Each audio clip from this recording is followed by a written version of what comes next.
I met Lucy, and she was on the board for American Indian Scholarship, one of the founding people with other gentlemen, and that was our Indian men were still being part of the good old boys, and so we had to fight them too, and because a lot of times a couple were together, or she was maybe they were divorced and they were both trying to get to school, and they would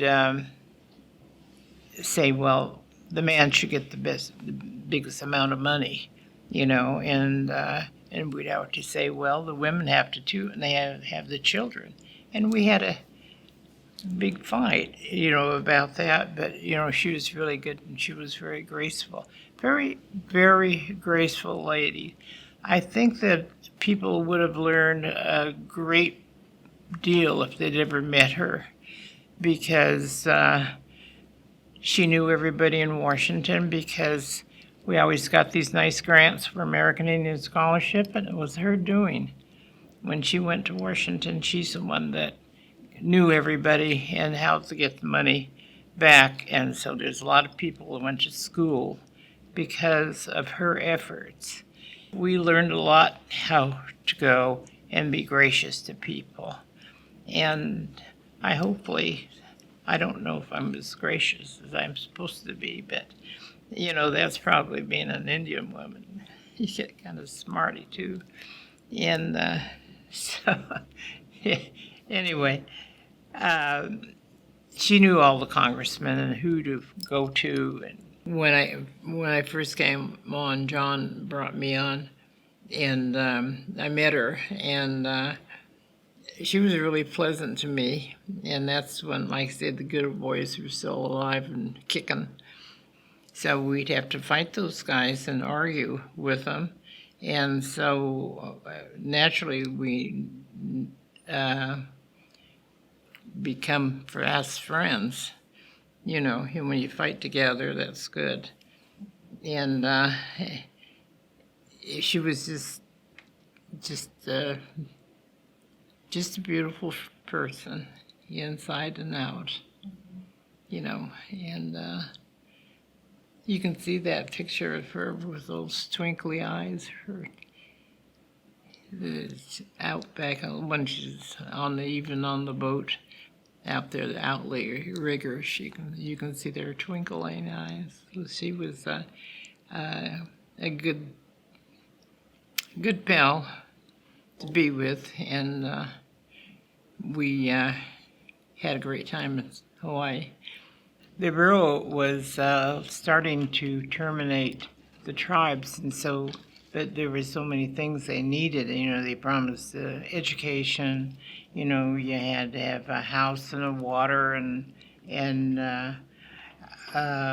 roads, everything in there. And so we thought, well, I guess we should maybe make them do that, which there was several houses that started, because the first people that lived there, they built their garage and lived in it for a long time, and we did too, because there was no money coming out for housing, and if you lived on the reservation, you couldn't borrow money and to build your house, and the bank wouldn't loan you any.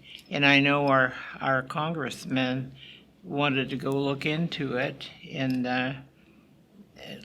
was he in Hong Kong? I was trying to think if he was a congressman or Mr. Bellotti. But so we lived in our garage with bedrooms upstairs for many years, because we got some money and then we'd put it into our houses.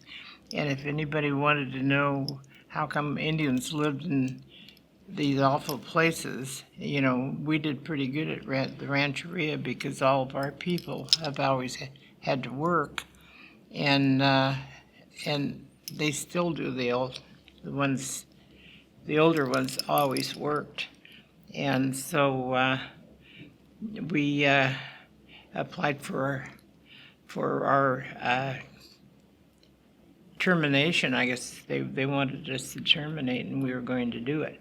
And then one day I was in town, and somebody said, "Are you going to apply for that land up at Trinidad? That's some beautiful land up there, right on the ocean." And the guy said, "No," he said, "I'm going to wait till they are finished, everybody signing up." And he says, "Then we'll go get it for real cheap, like we do. We can talk them into selling their land real cheap," which happened to a lot of tribes in California.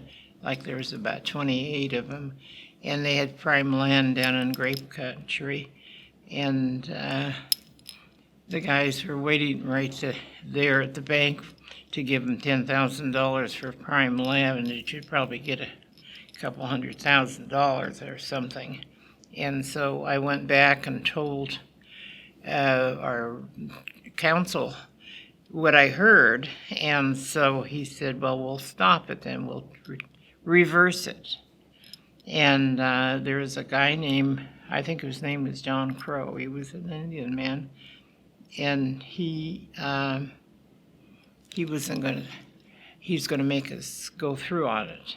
And by that time, I think it was AIM that went into Washington and took over the Bureau of Indian Affairs, and they destroyed a lot of paperwork, and one of ours was our paperwork. And so for a long time, everybody thought we were terminated, but didn't go through because all the paperwork was gone.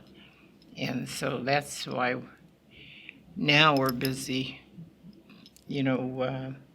buying land up and things like all the other tribes are doing. But that's why they didn't finish. They didn't sell all the lots. Well, we took them off the market, is what we did.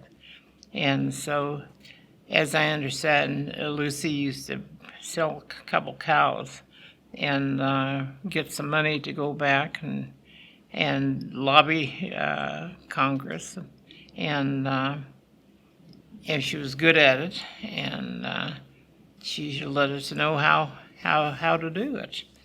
And so that's and then before that, of course, I worked with her on an American Indian graduate program with all these guys, and that was something else. She had her fingers every place, it seems like, because she made warriors out of us women, and now we can go toe to toe with some of the guys, and we're not scared of them anymore. And you just have to make sure you don't say something that's not true, and you'll be okay. So yes, I was. I don't know if I was chairman of the board at that time, but all of our board members went to Lucy's funeral, and I wouldn't have missed it for anything, So, that's how Indians are. You make sure that the ones that you're really supposed to go to, you go and honor them. So, and then I think the day, if that was the time when it was misting like it is today, it always says that's a sign of even the heavens are crying for them.